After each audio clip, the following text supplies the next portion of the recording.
इतिहास का सबसे खतरनाक स्नाइपर जिसे रूसी सैनिक व्हाइट डेथ यानी सफ़ेद मौत कहते थे, दरअसल 95 दिनों में 500 दुश्मनों को निशाना बनाया। ये कहानी है इतिहास के सबसे जानलेवा स्नाइपर की। यूरोप के छोटे से देश फिनलैंड का एक सैनिक जिसने मात्र 100 दिनों में आधी बटालियन बराबर सैनिकों को अपना निशाना बना लिया था। और ये गिनती तब है जब उसके हाथों मशीन गन से मारे गए दुश्मनों को इसमें जोड़ा नहीं गया। ये कहानी है सिमो हाया उर्फ व्हाइट डेथ की। कौन था ये स्नाइपर? आज इनके पूरे जीवन के बारे में जानेंगे कि कैसे ये इतने खतरनाक स्नाइपर बने और भी बहुत कुछ इनके जीवन के बारे में। तो वीडियो को लास्ट तक ज़रूर देखें। दरअसल 17 दिसंबर 1905 फिनलैंड के एक छोटे से राज्य करेलिया में सिमो हाया का जन्म हुआ। 17 साल की उम्र में फौज ज्वाइन की और 1939 आते आते वो एक काबिल स्नाइपर बन गए थे। 1939 में जब सोवियत फौज ने फिनलैंड पे आक्रमण किया तो सिमो ने भी इस युद्ध में हिस्सा लिया। ये युद्ध कुल 109 दिनों तक चला और सिमो खुद 98 दिनों तक बैटलफील्ड पर रहे। हालांकि इन 98 दिनों में उन्होंने सोवियत फौज में ऐसी दहशत फैला दी थी कि सोवियत सैनिक उन्हें व्हाइट डेथ के नाम से बुलाते थे। युद्ध के दौरान एक दिन तो ऐसा गुजरा जब उन्होंने अकेले 25 सोवियत सैनिकों को अपना निशाना बनाया। इस कारनामे से सोवियत फौज में ऐसी दहशत फैली कि उन्हें ढूंढने के बजाय सोवियत फौज ने उनकी पोजीशन पर मोटारी की शोलिंग शुरू कर दी। एक दो मौके ऐसे आए जब मोटारी के टुकड़े उनके करीब से होकर गुजरे, लेकिन सिमो को कोई खास नुकसान नहीं हुआ। बर्फ में एक जगह लेटे हुए वो कई दिनों तक उसी पोजीशन में रहते थे ताकि दुश्मन को उनका पता ना चले। उनका नाम व्हाइट डेथ इसलिए पड़ा क्योंकि सफ़ेद बर्फ की चादर में उन्हें ढूंढना मुश्किल था।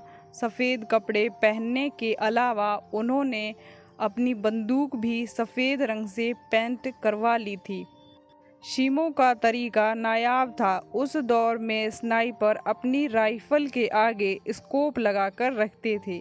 जैसे आपने पबजी या कोई भी लड़ाई का वीडियो गेम खेला हो तो देखा होगा, स्कोप की मदद से निशाना बड़ा और साफ दिखाई देता है।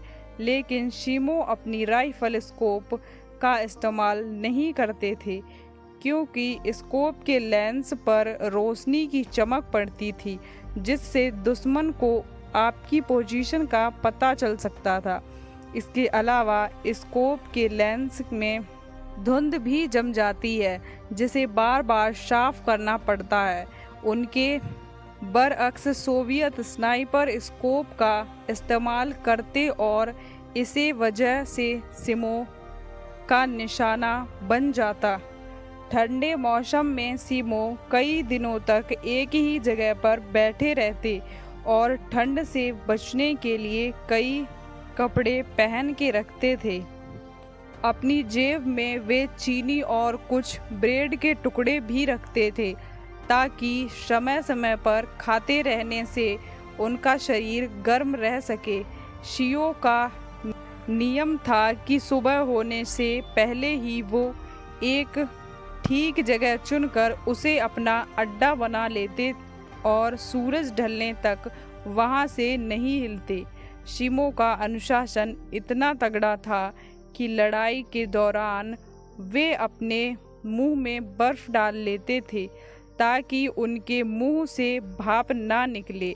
भाप से उनकी पोजीशन का पता चल सकता था।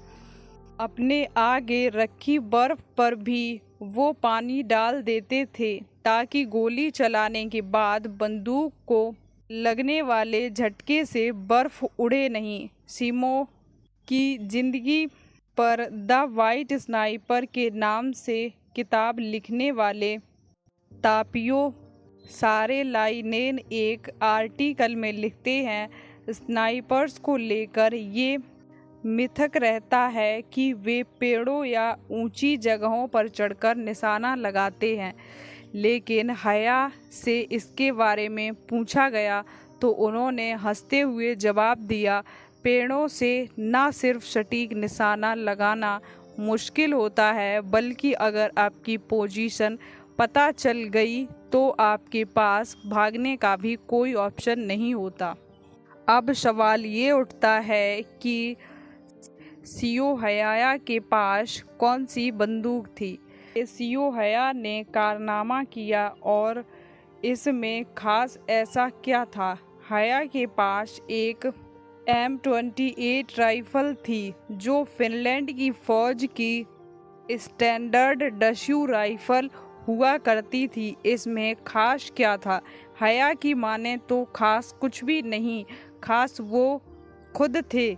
उनके साथियों के अनुसार वो बाकी सैनिकों के मुकाबले सबसे पहले अपनी राइफल साफ किया करते थे और मेंटेनेंस का काम लड़ाई के पहले और लड़ाई के बाद दोनों बार कर सकते थे। लड़ाई खत्म होने के बाद जब हया से उनकी सफलता का राज पूछा गया तो उन्होंने सिर्फ एक शब्द में जवाब देते हुए कहा, प्रैक्टिस। इस प्रैक्टिस का नतीजा क्या निकला?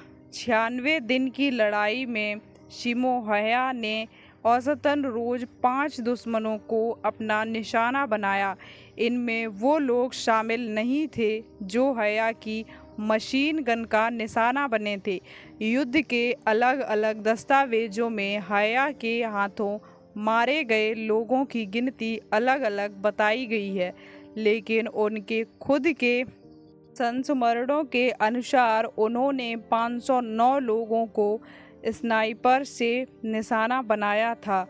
एक खास बात ये भी थी कि हया के ये संस्मरण सालों तक छिपाकर रखे गए और साल 2017 में जाकर इन्हें प्रकाशित किया गया।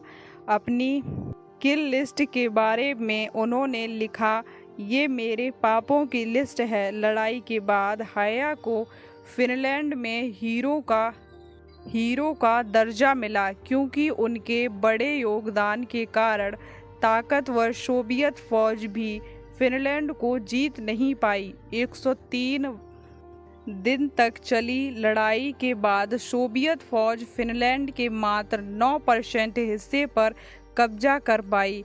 इस युद्ध में सोवियत फौज को इतना नुकसान हुआ कि अंत में उन्हें संधि करनी पड़ी और विश्व पहल में सोवियत प्रीमियर जोसेफ स्टालिन की अच्छी खासी किरकिरी हो गई।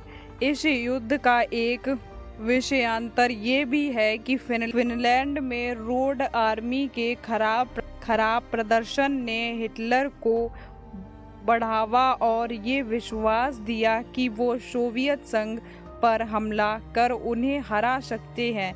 6 मार्च 1940 की तारीख युद्धबंदी की घोषणा में सिर्फ एक हफ्ता बचा था जब सिमो हया एक लड़ाई में विजयी थे। इस दौरान एक गोली आकर सीधे उनके चेहरे पर लगी और उनका जबड़ा फोड़ते हुए निकल गई। सिमो वहीं गिर पड़े। उन्हें मृत समझकर बाकी मृत सैनिकों के साथ रख दिया गया। किस्मत से उनके एक साथी ने देखा कि उनका एक पैर अभी भी हिल रहा था। सिमो को अस्पताल ले जाया गया। उनका आधा चेहरा गायब हो चुका था, जिसे दोबारा रिस्टोर करने के लिए 26 बार ऑपरेशन किया गया।